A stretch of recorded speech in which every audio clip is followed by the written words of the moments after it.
Hello listeners, welcome to NIOS. Today we are going to talk about molecular inheritance and gene expression. Now what is meant by molecular inheritance? In molecular inheritance, we'll study the molecules which are responsible for the inheritance of characters from parents to the offspring. And through gene expression, we mean that genes, how these genes are being expressed in the form of proteins. So first we'll take up molecular inheritance. Before we take up this topic, we must know about the cell structure. As we know, there are prokaryotic and eukaryotic cells. Prokaryotic cells, they do not contain a proper nucleus or the membranous structures, while the eukaryotic cells, they contain a proper nucleus which is covered by a nuclear membrane.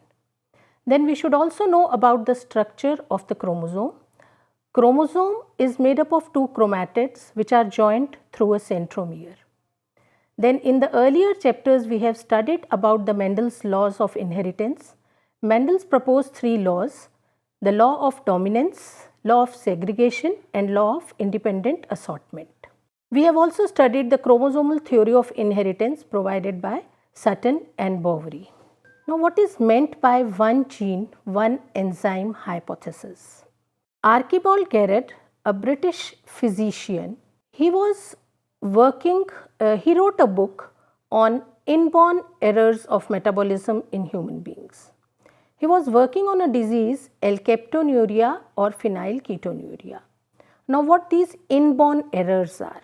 Inborn errors are when the person suffers from the disease right from the birth, that he has carried it from his parents. In case of this alkaptonuria, it's a recessive disorder.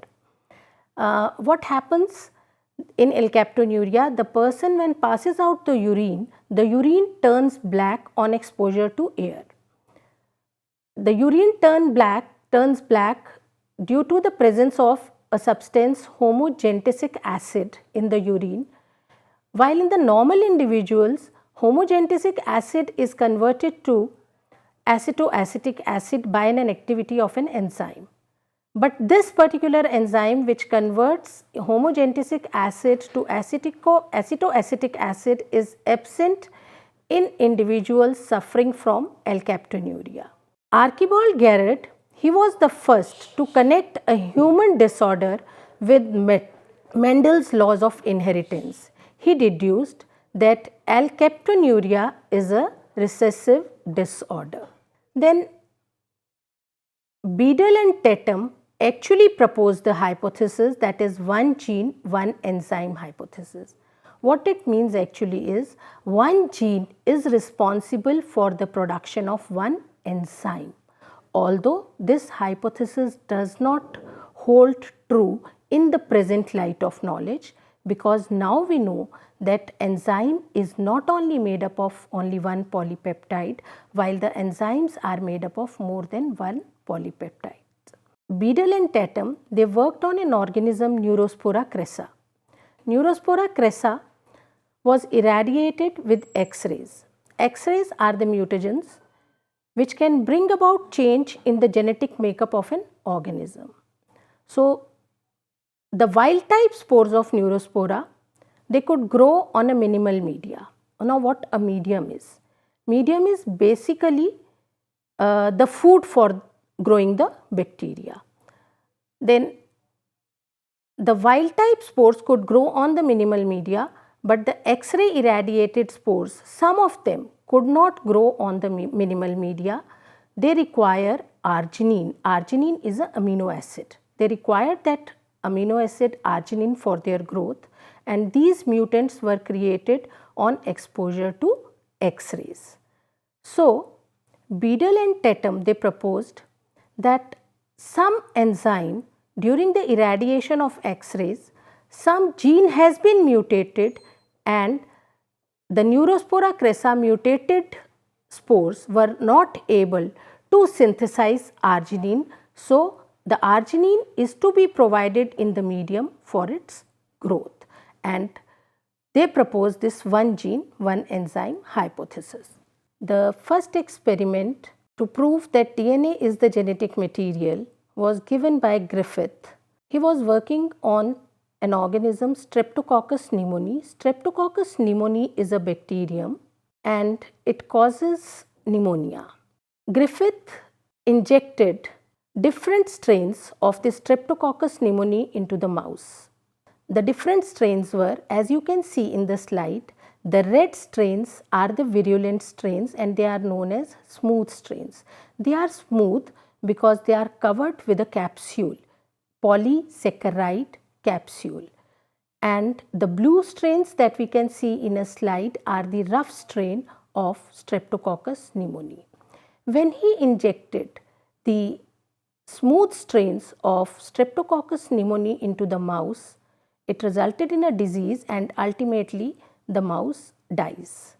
When the mouse was injected with the rough strains of Streptococcus pneumoniae, the mouse did not catch the disease and the mouse lives.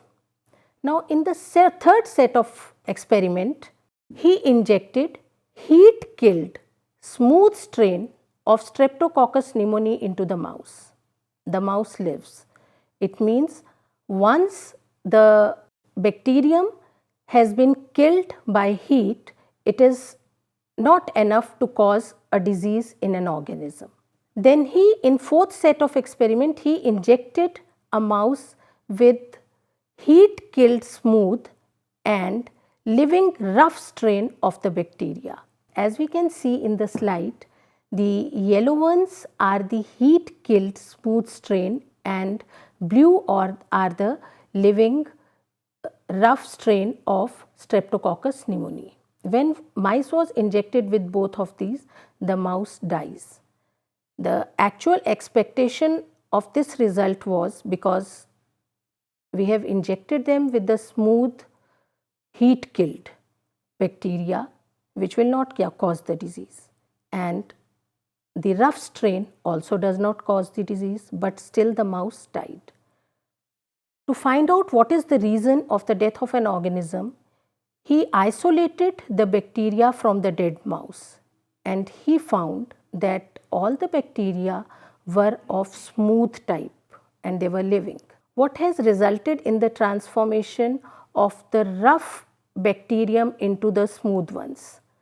To find out, to explain this, he suggested that there was some transforming principle that was present in the heat killed smooth bacteria which has resulted in the transformation of rough bacterium into the smooth ones. He could not explain what that transforming principle was. Then scientists Avery, MacLeod and McCarty, they purified the chemical composition of heat-killed Streptococcus pneumoniae. As we know that all organisms are basically made up of fats, proteins, carbohydrates, minerals, vitamins. So they extracted these components from the heat-killed Streptococcus pneumoniae, that was the smooth strain. As we can see in the topmost tube that there is a solution in which lipids and the sugar has been removed and the solution contains proteins, DNA and RNA.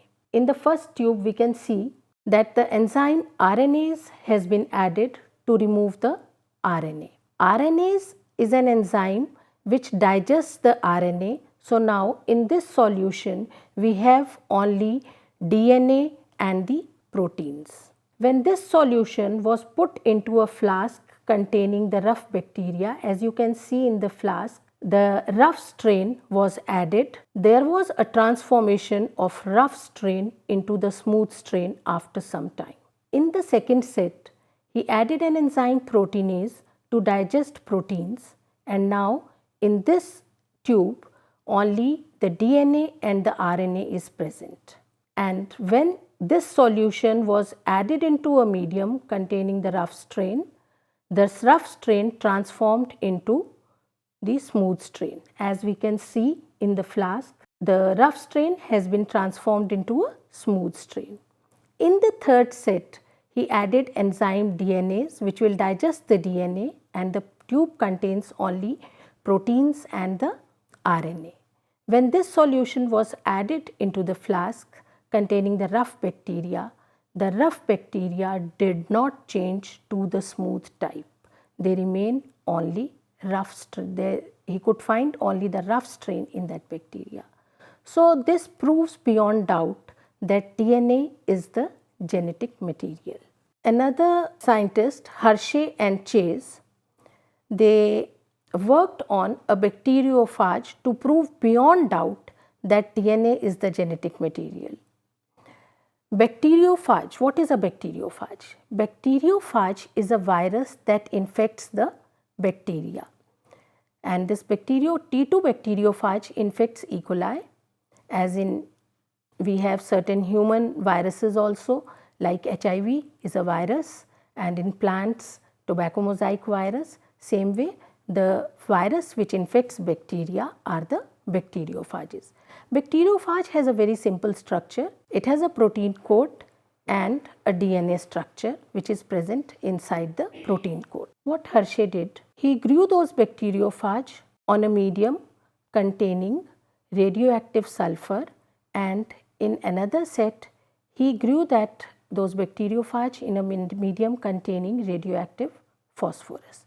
Now, why he used radioactive sulfur and radioactive phosphorus? The reason being, the proteins are made up of carbon, hydrogen, oxygen, nitrogen, but some of the amino acids like methionine, they contain sulfur. Sulfur is not found in the DNA, but we do find this sulfur element in some proteins. And in another set, he grew those bacteriophage on a medium containing radioactive phosphorus, because phosphorus we do not find in proteins. Phosphorus is a component of a DNA which we will study later on. When the phage that was grown on a radioactive sulfur and phosphorus, they were used to infect the bacterium. The first step is the infection, as you can see in the slide. When they were used to infect the bacterium, the genetics material was supposed to move into the cell. Okay. In the first slide, we can see that the protein coat is attached to the surface of the bacterium. That was the infection stage. That bacteria and the phage, they were incubated together. Now, once we know that the infection has taken place, the solution was blended. The blending is done in the same way as we do in our houses. We use the blenders. In laboratory, the tubes are small and the smaller blenders with very high speed are used. Now, what is the reason that we have used this blending is to separate out the phage particles from the bacterium particles. Once the phage and the bacterium has been separated out in the solution, now we need a pure solution of the bacteria so that we can find out whether the bacterium contains the radioactive sulfur or the phosphorus. So, third step after blending was the centrifugation. When we centrifuge that solution, based on the sedimentation coefficient of the bacterium and the phage, they will separate out at the different places in a tube. When the bacterium was purified and analyzed for the presence of radioactive sulfur and phosphorus, it was found that bacterium contained the radioactive phosphorus. So, this proved that DNA is the genetic material because phosphorus is a component of DNA only. You know that nature selects from variability, and eukaryotic organisms, they have meiosis, then sexual reproduction as the means of generating the variability. How do these prokaryotic organisms, they generate the variability and help in the movement of genes from one strain to another? There are different ways. The three different ways are conjugation, transformation and transduction. This slide explains how conjugation takes place in a bacteria. You can see the red one is the main genome and the blue is a plasmid. Plasmid is an extra chromosomal element which is present in some bacteria. The bacteria containing the plasmid are known as the F plus plasmid, and adjacent to that we can see there is another bacterium which contains only the main genome but no extra chromosomal element or plasmid is present. In the F plus bacteria, in the first set, we can see a stick type of thing is attached to the bacteria. That is a pili. This pili is formed between F plus and F negative bacteria. F negative is the one which is not containing the plasmid. Once the pili is formed, the genetic material is transferred from F plus to F minus bacterium, that is the recipient, from the donor to the recipient bacterium. We know that DNA, we'll study later on also that DNA is a double helical structure. Same way plasmid is also a double helical. So one template of that plasmid will remain in the donor and the another is passed on to the recipient, and later they will make their own copy. Now as in the fourth set you can see that both the bacterium are now carrying the plasmid and has a capability to form the pili. This is known as conjugation, that plasmid has been transferred from a bacterium which was F plus and contains the plasmid to a bacterium which lacks the plasmid. The another method, that is the transformation. Transformation is the same that Griffith studied. What happened in that case was the nascent DNA which was present around the rough strain, that was taken up by those bacteria. Some of the DNA of the smooth type was moving around in that medium and it was absorbed by the rough strain. And when this DNA on absorption into the bacterium gets integrated into the main genome of the bacterium and start expressing itself and then transform that into a smooth type. So that is an example of transformation.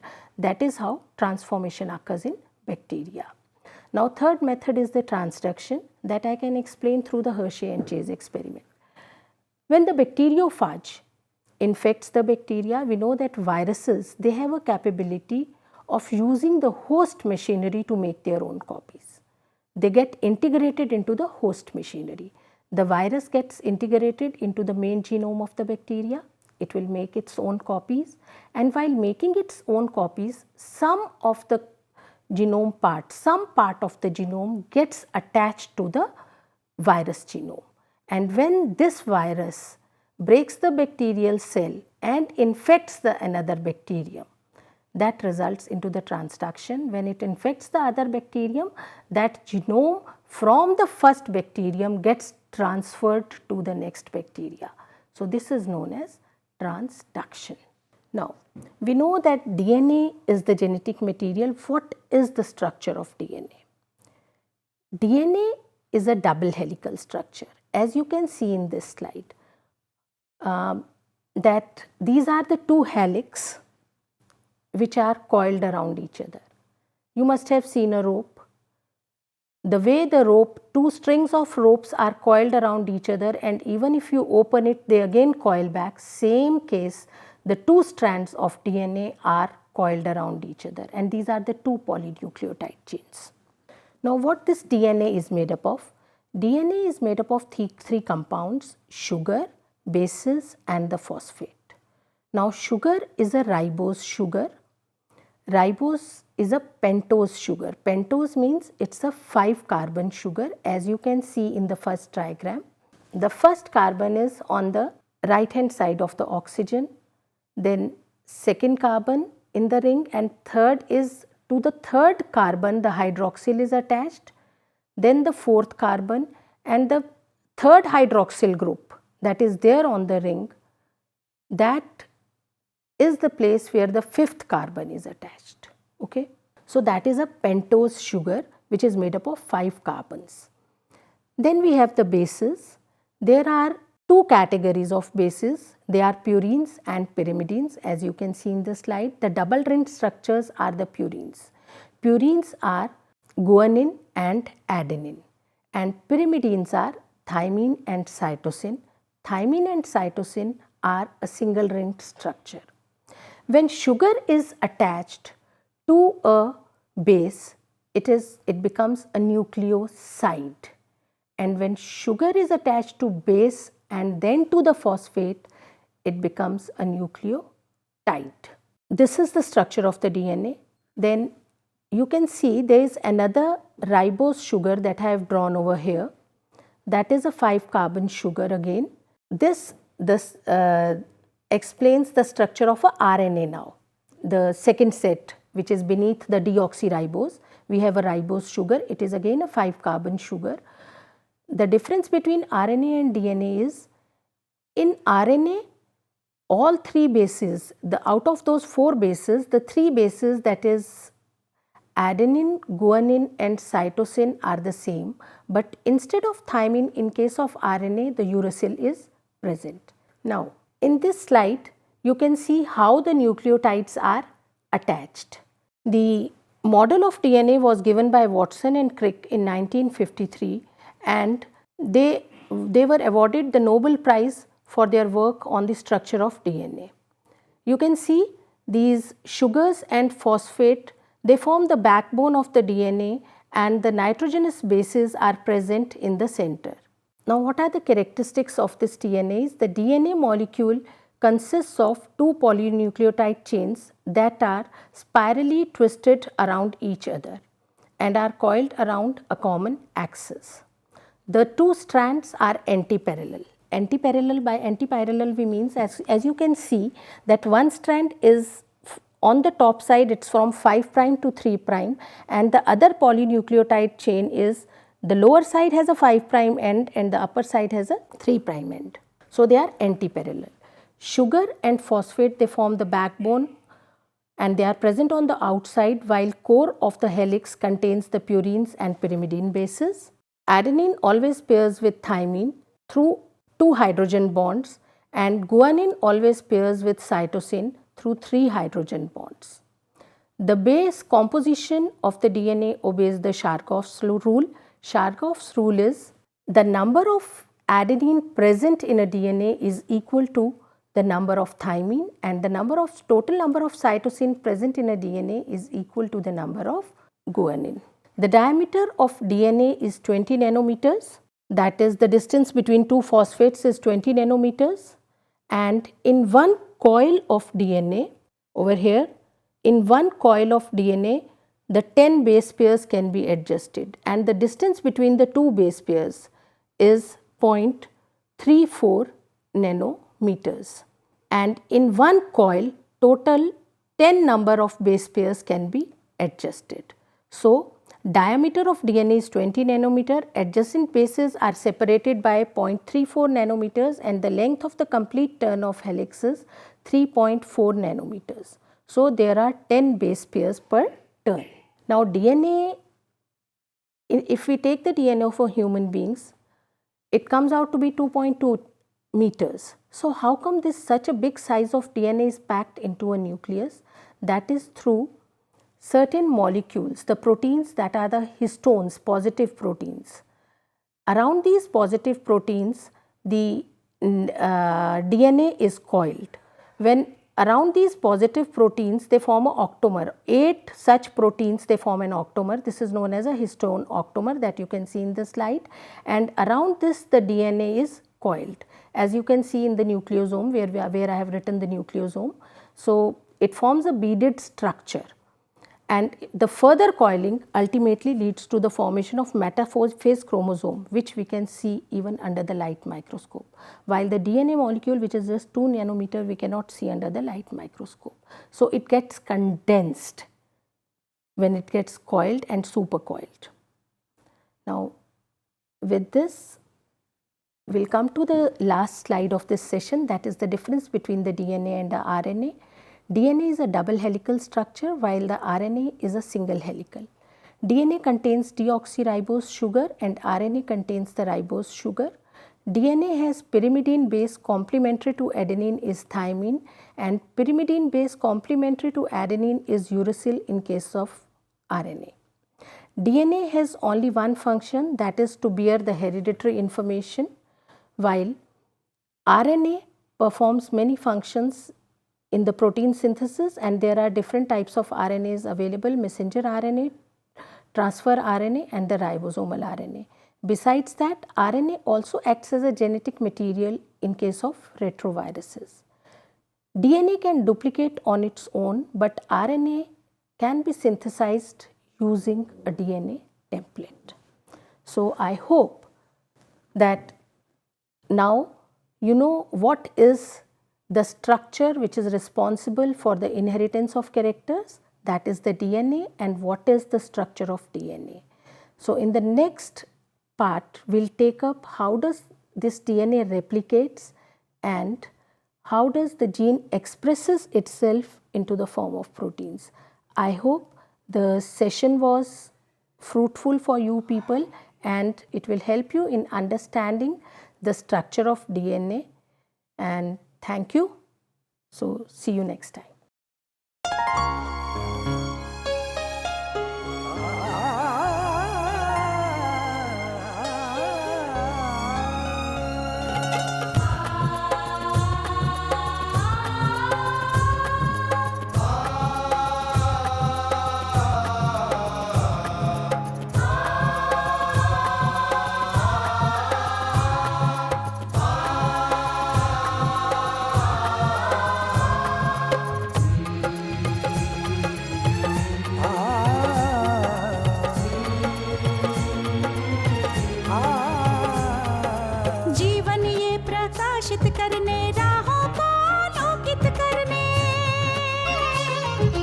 जीवन ये प्रकाशित करने राहों को आलोकित करने, हम अपना दीपक स्वयं बने, हम अपना रास्ता स्वयं चुने।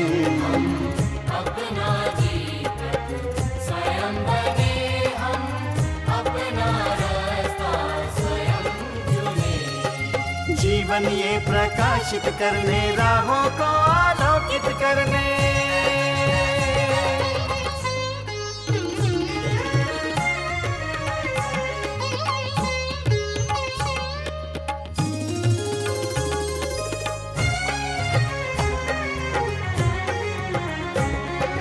धन साधन समय की सीमा से विद्यालय जो मुक्त हो, धन साधन समय की सीमा से विद्यालय जो मुक्त हो। कभी पढ़े हम कहीं पढ़े वे विषय की लोच से युक्त हो। कभी पढ़े हम कहीं पढ़े वे विषय की लोच से युक्त हो। मित्रों हम उठे और जागे, मंजिल आने की ध्वनि सुने, हम अपना दीपक स्वयं बने, हम अपना रास्ता स्वयं चुने। जीवन ये प्रकाशित करने राहों को आलोकित करने।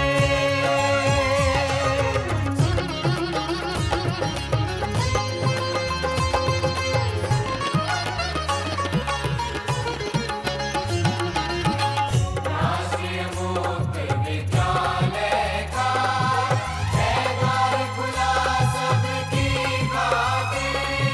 शिक्षा परीक्षा का अवसर एक बार ही क्यों मिलता फिर। शिक्षा और परीक्षा का अवसर एक बार ही क्यों मिलता